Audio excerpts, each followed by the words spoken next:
Today's video is going to be on the importance of having the right equipment, stuff, etc.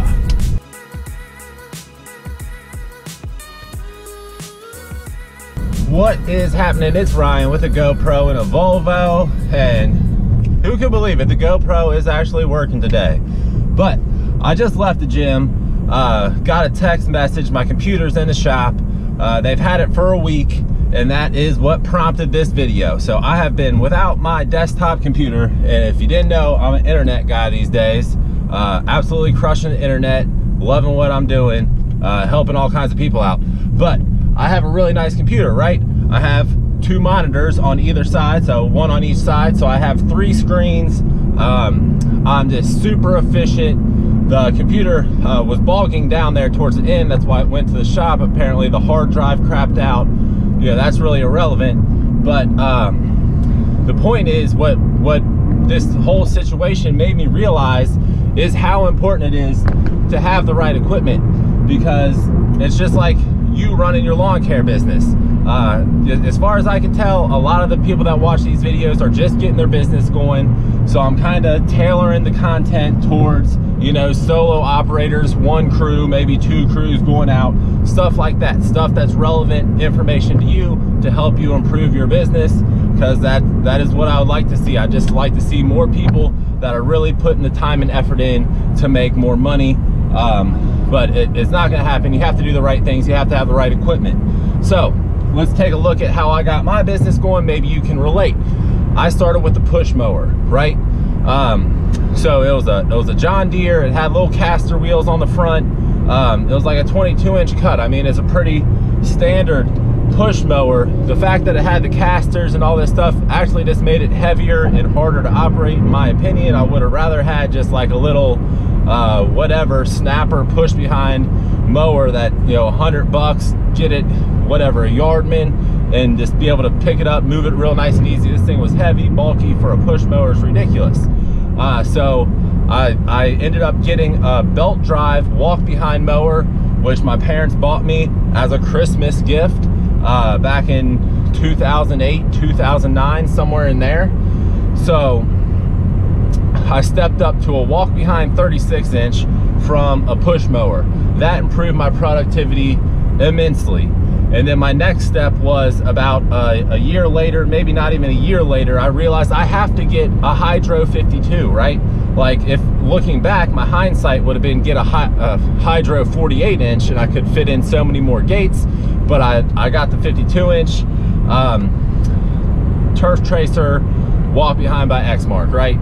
Hydro drive, and that's when, and the company I was working for just used hydro drive mowers. They had one old Toro Pro line with the T-bars and stuff like that, that I realized that I don't want to use a walk behind. But, you know, my parents weren't really willing to buy me a hydro. That was a lot of money, and my business certainly didn't support it or anything like that.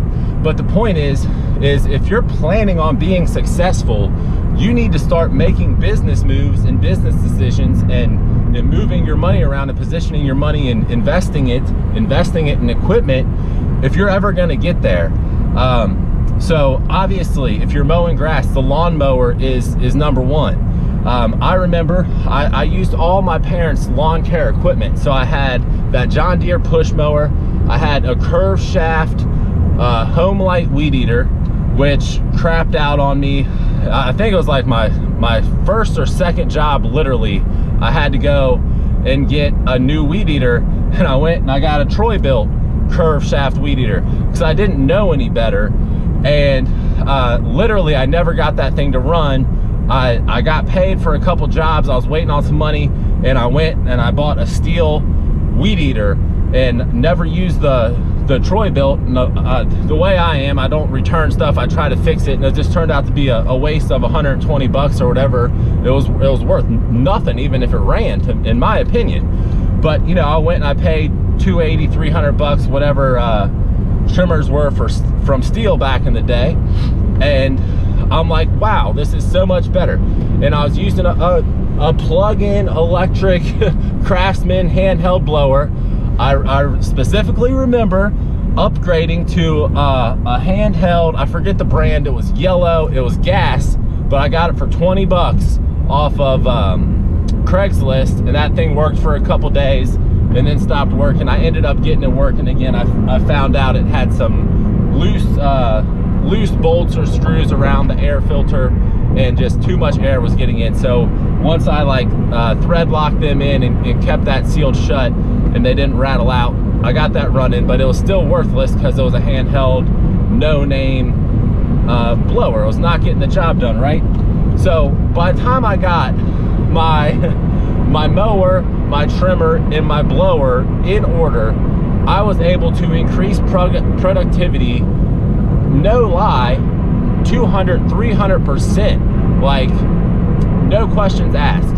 And the revenue that brought my business justified that cost tenfold. I mean, I was making so much more money because I could do more, and the cost to acquire that equipment was so minimal, especially in proportion, that it just doesn't even make sense. So if you guys are still like out there just like fighting your equipment, you seriously got to break down in one way or another. You know, get a loan from a friend, get a loan from a bank, get a loan from anybody who will loan you money. I'm not gonna loan you money. I've already tried this a couple times, and now I'm suing people because I guess they thought they were just gonna take my money. But separate story. Maybe we'll talk about that once the court case shakes out and stuff like that.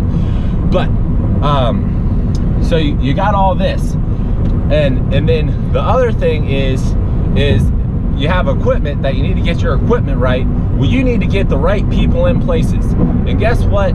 There's like a 99% chance you are not the person that should be handling your company's marketing. Maybe as the owner of your company, you should have a say in it, but you can't do what I can do on the internet. There is zero chance.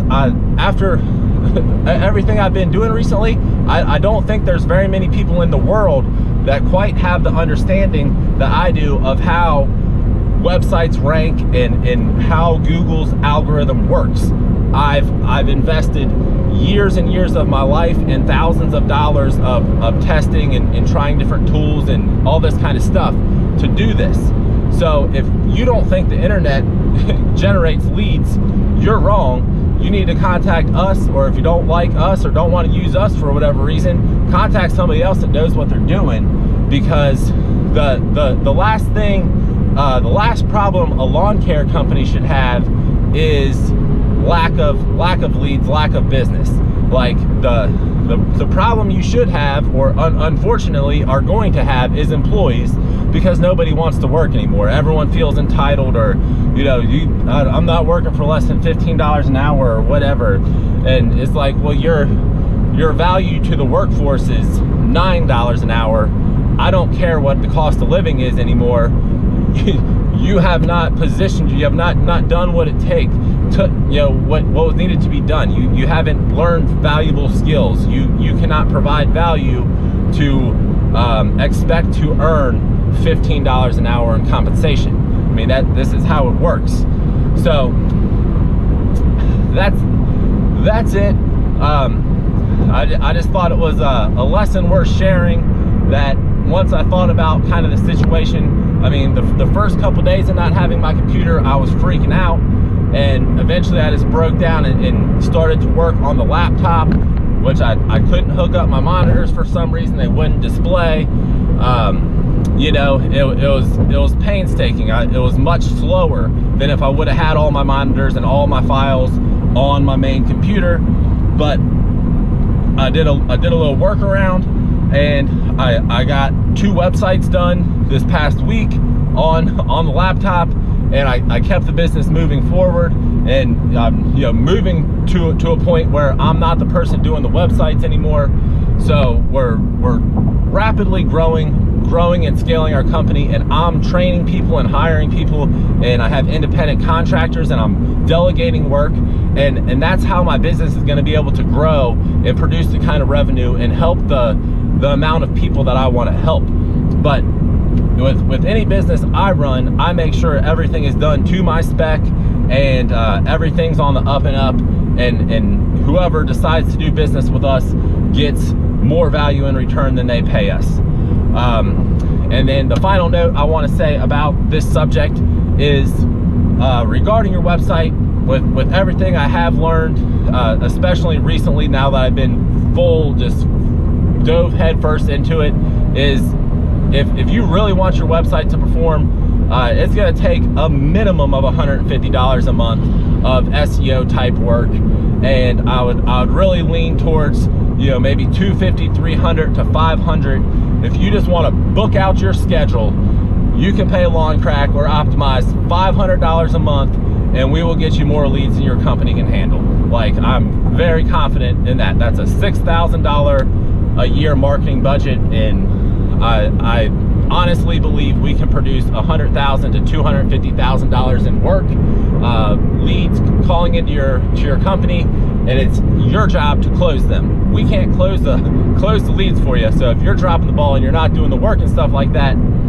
we can't help you there. But if all you need is people interested in your service, to know about your company, to call you and learn more, stuff like that, you close the sale, you know, $6,000 a year will get the job done with the way we're doing things and the results we're getting with the tactics we're using. It's all the SEO. The reason I like it, it's black and white. It's either you did this stuff right, it's on your site, it's not on your site, it was right, it was wrong, you did something that we're going to penalize you for, you get penalized. You know, it's very clear. There's very little ambiguity when you really get into it and fully understand what's happening. So I love it. I'd love to help your business, but you got to call. Don't call, can't help you.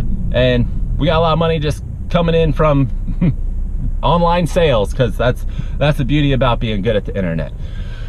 But guys, I hope you're doing well. I hope the season was good to you and you finish it off strong. Another thought, I might make a video on this, but instead of trying to pick up new customers at the end of the year like this, focus on your existing customer base and upselling them and getting a greater value per client, instead of trying to add clients at a time of the year when not too many people are signing up. I mean, obviously they might be calling for leaf removal or seeding services, stuff like that, but you're probably not picking up a ton of lawn mowing and fertilization weed control clients at this time. Don't forget about upselling people on mulch before the holidays. That was always a kick amongst the wealthier clients we had. They always wanted it mulched right before the holidays, so we got 2 mulches in per season on them, and they didn't care. It was nothing to them. So just know your client, talk to them. Really, all you gotta do is talk to them. Probably end up upselling them on something if you just give them a call. But if you like the videos, please remember to like and subscribe. Thank you so much for watching. Yo, feel free to use the area calculator, get the profit calculators, get your review link from optimize.design, all that kind of stuff. And yo, leave a comment. I'll get right back with you. Until the next video, keep making money.